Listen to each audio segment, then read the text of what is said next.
안녕하세요. 송은섭입니다. 기도와 응원해 주시는 분께 감사합니다. 본 영상 설교는 새가족교회 줄 설교 메시지입니다. 교회 성도님들과 신앙생활의 새가족을 위한 쉬운 메시지를 전합니다. 새가족교회 줄 메시지로 구약성경 사무엘서를 전하고 있습니다. 모두 8번의 설교를 하고 있는데요. 오늘은 마지막 8번째 8번 메시지를 전하려고 합니다. 오늘 주일 메시지 하나님의 말씀은 사무엘하 2장 1절에서 7절, 5장 1절에서 12절까지이며 설교 제목은 다윗이 왕이 되다입니다. 오늘 설교에 대한 궁금함과 기대감을 가지고 메시지로 함께 들어가 보겠습니다. 사무엘하 5장 3절 말씀 세번역 성경으로 읽어볼까요? 그리하여 이스라엘의 모든 장로가 헤브론으로 왕을 찾아오니 다윗 왕이 헤브론에서 주님 앞으로 나아가 그들과 언약을 세웠다. 그리고 그들은 다윗에게 기름을 부어서 이스라엘의 왕으로 삼았다. 성경에는 올리브 나무 이야기가 참 많이 나오는데요. 이 올리브 나무의 특징이 있어요. 적어도 10년은 자라야 처음 열매가 맺는다고 합니다. 그리고 30년 이상 자라야 먹을 만한 올리브 수확이 가능하다고 합니다. 왜 그럴까요? 척박한 사막성 기후에서 살아남기 위해서는 안정된 수분층까지 뿌리가 깊게 내려야 되는데 시간이 오래 걸린다고 합니다. 올리브 나무가 바위 땅에서 살아남고 1000년 넘게 열매를 맺을 수 있는 것은 바로 깊게 뻗은 뿌리 덕분입니다. 이 올리브 나무는 약 10에서 15년 동안은 전혀 열매가 맺어지지 않다가 열매를 맺기 시작하면 1000년 동안 올리브 열매를 제공한다고 합니다. 그러니까 앞에 10에서 15년은 올리브 나무가 단단한 석회암을 뚫고 뿌리를 내는 시간인 것이죠. 이러한 내용을 모른 채 우리가 만약에 올리브 나무를 심어놓고 이렇게 생각할지도 모를 것 같아요. 잘 자라지도 않고 열매도 없으니까 막 화를 내고 욕할지도 모릅니다. 다윗 이야기를 좀 하려고 그래요. 이미 사무엘을 통해서 왕으로 기름 부음을 받은 다윗이 있었습니다. 근데 다윗은 오랫동안 왕이 되지 못합니다. 왕이 되기는커녕 사울 왕에게 여러 번 죽을 뻔하고 도망을 다니게 됩니다. 이 기간이 무엇일까요? 아마도 다윗이 왕으로 준비되는 시간, 뿌리를 내리는 시간이었다고 생각됩니다. 다윗은 기름 부음 받은 즉시 왕이 되지 않았습니다. 그에게는 긴 시간이 필요했습니다. 오늘 다윗의 이야기는 바로 우리에게 인내와 기다림에 대해서 가르쳐 줍니다. 다윗이 미움받는 이유는 앞에서 잘 설명이 되어 있었죠. 이전의 메시지를 통해서 한 번 더 확인하시면 좋지만 한 번 더 정리를 하자면요. 사울왕이 다윗에 대해서 시기와 질투 이렇게 의심하기 시작합니다. 사울왕이 이제는 다윗을 죽이려고 합니다. 이때 다윗은 사울왕의 아들 요나단의 도움으로 도망을 갑니다. 여기까지가 지난주까지 전한 메시지의 내용입니다. 그 다음 이야기는 어떻게 될지 궁금합니다. 더 들어가 보도록 하겠습니다. 오늘 설교를 위해서 3가지 질문을 준비했습니다. 쉬운 질문이며 답도 쉽습니다. 하나씩 볼까요? 첫 번째 질문이에요. 사울왕은 도망간 다윗을 어떻게 하는가? 사무엘상 24장 말씀 보겠습니다.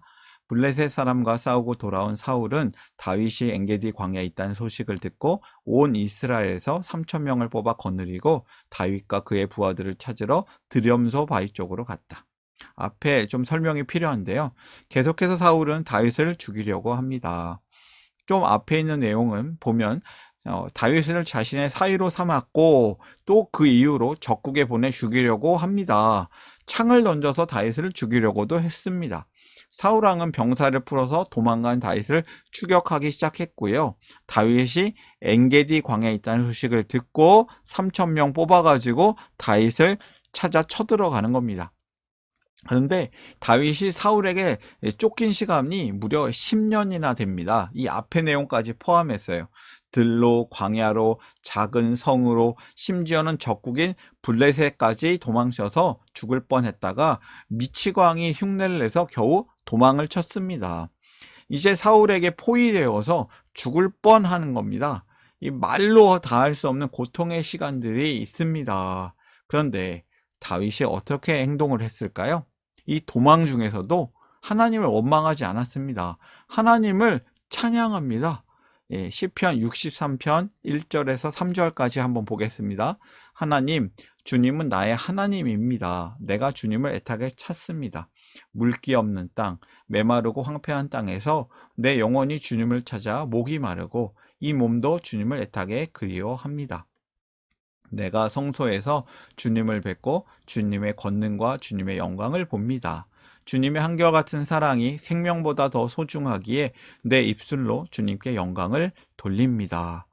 광야에서 보내는 그 긴 시간, 10년 넘는 시간, 다윗은 어떠한 생각을 했냐면요.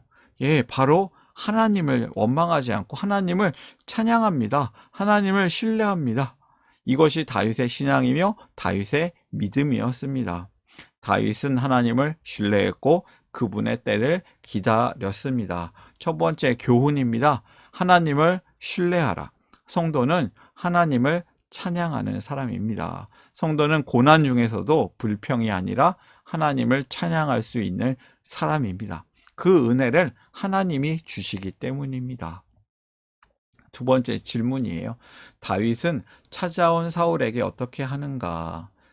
사무엘상 계속해서 읽어볼까요? 24장 3절과 4절. 사울이 길 옆에 양 우리가 많은 곳에 이르렀는데 그곳에 굴이 하나 있었다.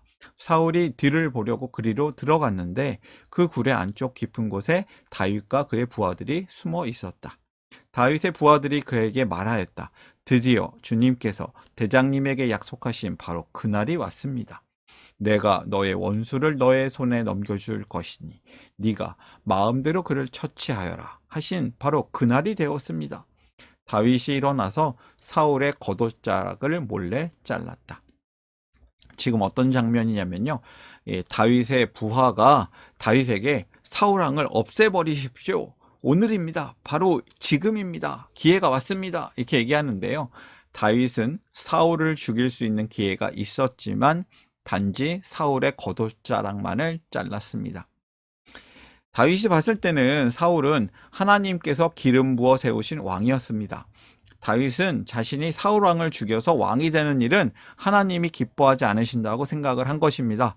왕을 세우고 패하는 일은 하나님이 행하시는 일입니다. 하나님이 세우신 왕을 치는 것은 하나님께서 금지하신 일이었기 때문입니다. 그래서 다윗은 사울 왕의 겉옷자락만 자른 것입니다. 다윗은 그래도 왕의 옷자락만 벤 것만 가지고도 심각하게 괴로워하죠. 도대체 왕은 언제 되는 겁니까? 기회가 왔는데 그 기회를 살리지도 않는 것 같은 다윗. 자신을 미워하며 죽이려는 사울에게 복수할 좋은 기회가 찾아왔어도 다윗은 하나님의 때를 기다리며 하나님이 원하시지 않는 일은 하지 않았습니다. 자기 맘대로 하지 않았습니다. 그래서 사울을 살려준 것입니다. 이후에도 한 번 더 기회가 있었지만 다윗은 사울 왕을 살려줍니다. 다윗은 자신의 욕심에 따라 행동하지 않았고 하나님이 계획하신 일을 이룰 때까지 믿음으로 기다렸습니다.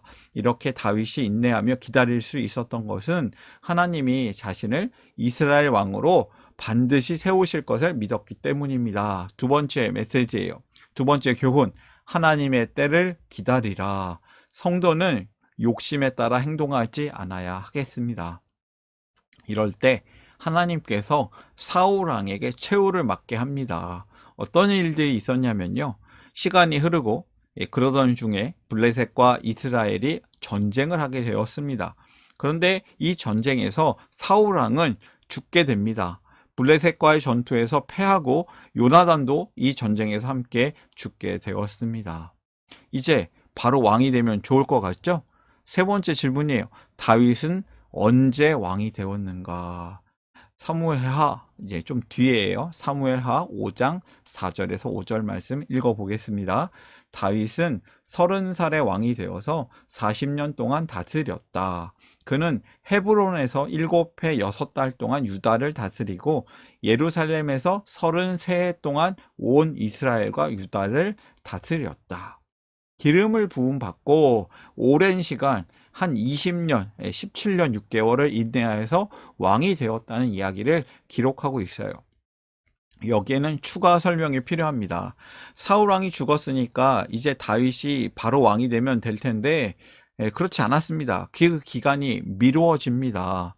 남유다의 왕은 되었지만 북이스라엘의 왕은 되지 못했습니다. 사무엘하 2장에 보면요, 먼저 유다 지파의 왕은 되었습니다. 근데 온 전체 이스라엘의 왕은 아니었습니다. 그리고 7년 6개월 지나고 나서야 사무엘하 5장에서 드디어 다윗은 온 이스라엘의 왕이 됩니다. 기간으로 따지면 기름 부음 받고 거의 20년을 기다린 것이죠. 기도 응답이 20년 걸린 겁니다. 믿음으로 하나님의 때를 기다리고 인내한 다윗이 결국 이스라엘의 왕이 되었고요. 40년 동안 통치를 하였다고 기록되어 있는 것이죠. 다윗이 뭐라고 고백했을까요? 저는 이렇게 생각해요. 모든 것이 은혜다. 시편 37편은 다윗의 고백입니다. 사실 성도의 삶은 기다림의 영속입니다. 당장의 결과가 좋지 않고 올리브 나무처럼 성장이 더디고 열매가 없어 보일 수 있습니다. 그러나 보이지 않아도 신실하게 믿음의 뿌리를 내리는 기다림의 끝에는 풍성한 열매가 있을 것입니다. 시편 37편 전체가 은혜로운데요. 그냥 7절 말씀만 좀 읽어볼게요. 잠잠히 주님을 바라고 주님만을 애타게 찾아라. 가는 길이 언제나 평탄하다고 자랑하는 자들과 악한 계획도 언제나 이룰 수 있다는 자들 때문에 마음 상해하지 말아라. 무슨 내용일까요? 다윗이 광야에서 도망자로 지내면서 하나님께 절대적으로 의존하는 법을 배운 것입니다. 이 광야의 시간들이, 도망자의 시간들이 사실은 인내하며 훈련받는 시간들이었습니다. 올리브 나무가 오랜 시간 끊임없이 뿌리를 내려야만 열매를 맺는 것처럼 이 기다림의 시간들은 헛된 시간이 아닙니다. 사실 기다린다는 것은 아무것도 하지 않는다는 의미가 아닙니다. 뿌리를 내려야 되는 시간이죠. 성도의 기다림도 이와 같습니다. 내가 판단하던 그 때에 내가 얻고자 하는 그 결과가 아닌 하나님께서 가장 좋은 때에 하나님의 약속을 이루십니다. 이 메시지를 보고 계시는 여러분, 인내하며 기다리십시오. 믿음으로 잘 버티시길 바랍니다. 하나님께서 언제나 일하고 계십니다. 하나님께서 은혜 가운데로 우리를 선한 길로 인도해 주실 것입니다. 세 번째 교훈입니다. 잠잠히 하나님을 바라보라. 성도는 주님께 힘써 뿌리를 내리는 사람입니다. 오늘의 메시지를 정리할까요? 첫 번째, 하나님을 신뢰하라. 성도는 하나님을 찬양하는 사람이다. 두 번째, 하나님의 때를 기다리라. 성도는 욕심에 따라 행동하지 않아야겠습니다. 세 번째, 잠잠히 하나님을 바라보라. 성도는 주님께 힘써 뿌리를 내리는 사람입니다. 하나님의 은혜를 바라보는 사람이죠. 오늘의 메시지를 마음에 품고 기도하길 원합니다. 당장 눈에 보이는 결과나 열매가 없더라도 우리가 노력하고 인내하고 힘써 뿌리를 내리시기를 바랍니다. 하나님을 의지하며 기다리시기를 바랍니다. 함께 기도하겠습니다.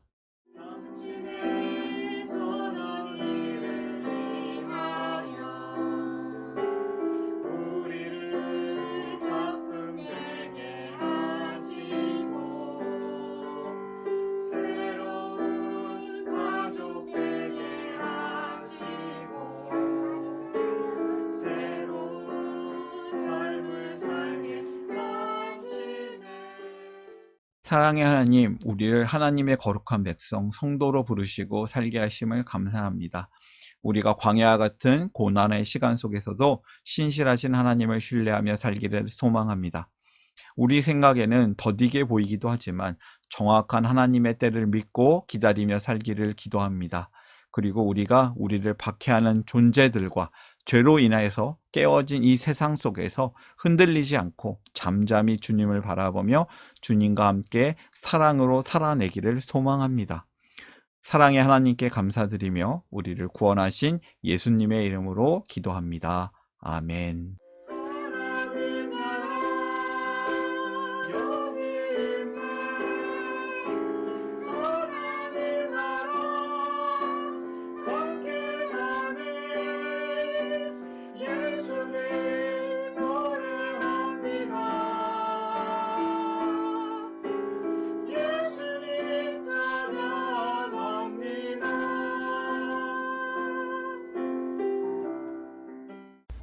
샬롬, 송은섭입니다. 저를 통해 또는 누군가의 추천과 우연한 기회로 이 메시지를 보게 되신 분들께 감사합니다. 모든 성도님들은 하나님 나라의 새가족이십니다. 교회를 처음 나오신 분들만 새가족이 아니라 우리 모두가 새가족입니다. 왜냐하면 우리가 하나님 나라에서 새로운 관계가 된 새로운 가족 공동체이기 때문입니다. 본 설교는 새가족교회 공동체 새가족과 후원자를 위한 메시지이며 기독교를 잠시 떠났거나 새롭게 시작하시는 분들을 위한 쉬운 메시지이기도 합니다. 혹시 새가족교회의 가족, 새가족 또는 후원자가 되기를 원하시는 분들은 이메일로 카카오톡 아이디로 연락을 주시면 감사하겠습니다. 오늘의 메시지 하나님의 은혜가 넘치시기를 바랍니다. 사랑합니다. 축복합니다.